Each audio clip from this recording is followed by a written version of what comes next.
You can find a variety of statistics online about estate planning, and the one thing that jumps out is that most American citizens do not have estate plans in place.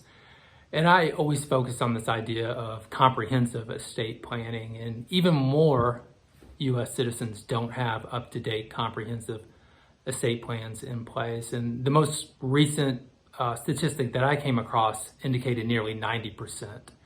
Which is just crazy, really. And so anytime I talk to a client, I'm trying to understand three different things initially. And so the first one being, what is the family dynamic? What is the family situation? Does everyone get along? If not, why? And kind of the history of the family.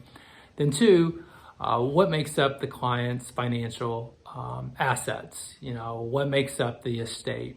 And then three, I try to understand the intentions and goals of the clients. And once I do that, I have enough information to kind of move down the line as far as developing a comprehensive plan. So regardless of net worth, regardless of how much money and assets the client has, everyone needs the basic estate planning documents. So think about a last will and testament, a power of attorney, healthcare surrogate designation, HIPAA authorization, and a living will declaration. And different attorneys may refer to those documents by different names, but they all do the same thing.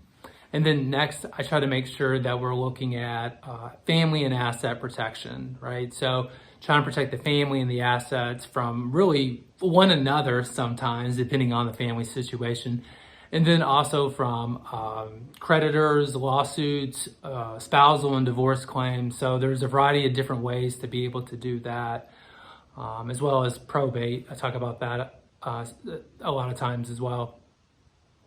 And then another huge piece of estate planning, and a lot of people don't really think about this, but there's millions of Americans who are business owners, and most of them don't have a business succession plan in place. And they've spent all this time, a lifetime, working on creating something successful.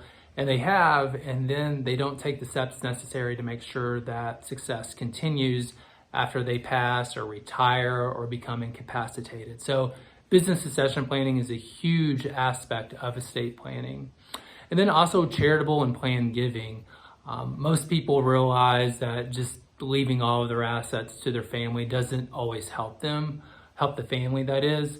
So we help clients with charitable giving in ways that make sense for them and their assets and their family. And then lastly, generational wealth and tax planning. They really go hand in hand, but I want to make sure that we are creating generational wealth to the extent possible for a client, for their family. And I'm not just talking about the next generation, but I'm talking about many generations to come. And I want to do it in a tax efficient way.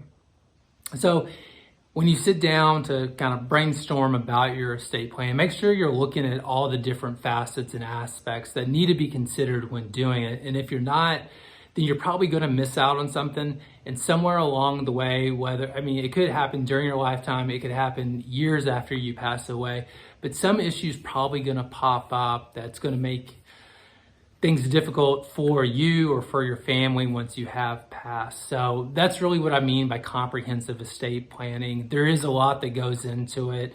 And so it is quite the process. And for some people, it can be kind of a daunting process, but I've never met anyone who once they got through it thought I regret doing this. If anything, it just really gives people peace of mind.